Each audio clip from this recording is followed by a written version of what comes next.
दोस्तों इंडिया की एक रियासत आंध्र प्रदेश में 26 अप्रैल को रिज़ल्ट आता है इंटरमीडिएट का फर्स्ट ईयर और सेकंड ईयर, और उसके चंद ही घंटे के बाद 9 स्टूडेंट्स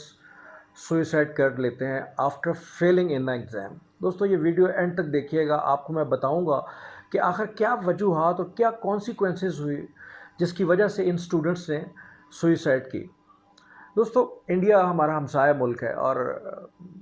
जो तालीमी निज़ाम वहाँ पे है उससे मिलता जुलता ही यहीं पर हमारे पाकिस्तान में भी है। इस वजह से इस बात को हम आगे लेके बढ़ेंगे, क्योंकि जो स्टूडेंट्स हैं और वहाँ के स्टूडेंट्स और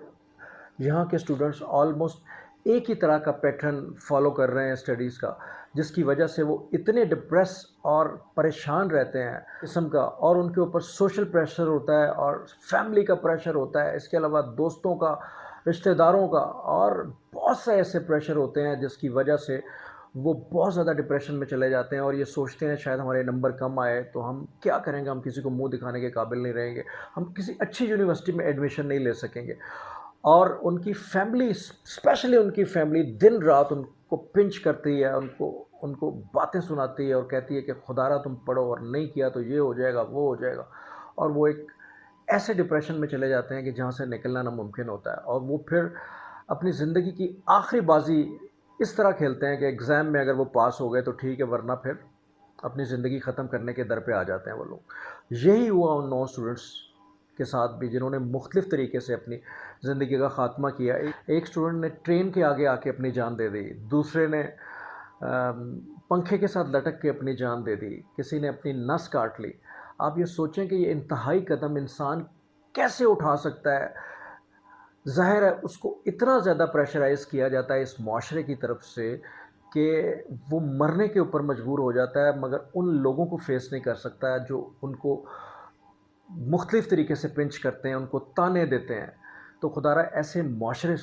क्रिएट मत करें कि आपके बच्चे जो हैं उनको फेस ना कर सकें।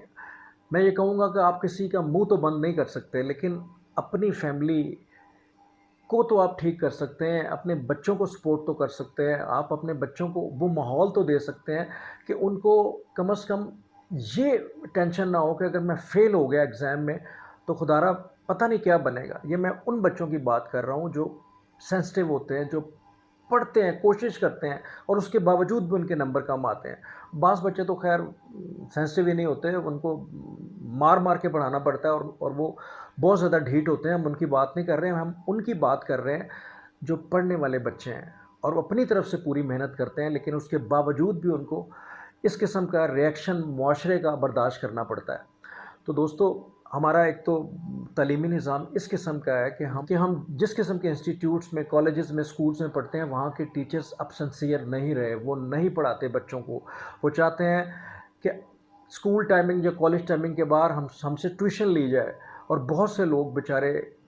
इतनी महंगाई के दौर में ट्यूशन नहीं ले सकते, और ज़ाहिर सी बात है जो पढ़ने वाले बच्चे हैं वो बहुत पीछे रह जाते हैं, उनको नहीं समझ आती, वो ख़ुद से वो सारी चीज़ें नहीं समझ सकते जो उनको स्कूल वाले या कॉलेजेस वाले समझा सकते हैं प्रॉपर तरीके से। तो ये जो सिस्टम है हमारा स्कूल और कॉलेजेस का, वो बहुत पीछे चला गया है। हमारे दौर में जब हम लोग थे, हमारे टीचर बहुत सिंसियर होते थे, हमें ट्यूशन्स की ज़रूरत नहीं होती थी, अगर हम पूछते थे हमें सिंसियरली बताते थे वो। और उसका नतीजा क्या होता था कि एक बच्चे की ग्रूमिंग होती थी इस तरह से कि उसमें कॉन्फिडेंस होता था, और टीचर उसको इतना कॉन्फिडेंट कर देता था कि उसमें किसी भी किस्म का खौफ फेलियर का नहीं होता था। दोस्तों दो चीज़ें इसमें बहुत इंपॉर्टेंट है, एक तो फैमिली की तरफ से आपके बच्चों को सपोर्ट मिलनी चाहिए, और दूसरा स्कूल के टीचर्स की तरफ से आपको सपोर्ट मिलनी चाहिए। हम स्कूल में सपोर्ट तो हासिल नहीं कर सकते, हम माशरे का मुंह तो बंद नहीं कर सकते, हर किसी बंदे का मुंह तो बंद नहीं कर सकते, लेकिन हम अपने घर को तो ठीक कर सकते हैं, हम अपने बच्चे को तो सपोर्ट कर सकते हैं, हम उसके अंदर का ये खौफ तो और डर तो ख़त्म कर सकते हैं कि यार अगर तू फेल हो गया तो कुछ भी नहीं होगा, तू दोबारा अटैम्प्ट कर लेंगे, कोई बात नहीं, खैर है। ज़रूरी नहीं है कि आपका बच्चा डॉक्टर बने, इंजीनियर बने और ज़रूरत से ज़्यादा नंबर ले। आपका बच्चे में और भी बहुत सी क्वालिटीज़ होंगी, अगर वो कम नंबर ले किसी दूसरे ऐसे प्रोफेशन में चला जाता है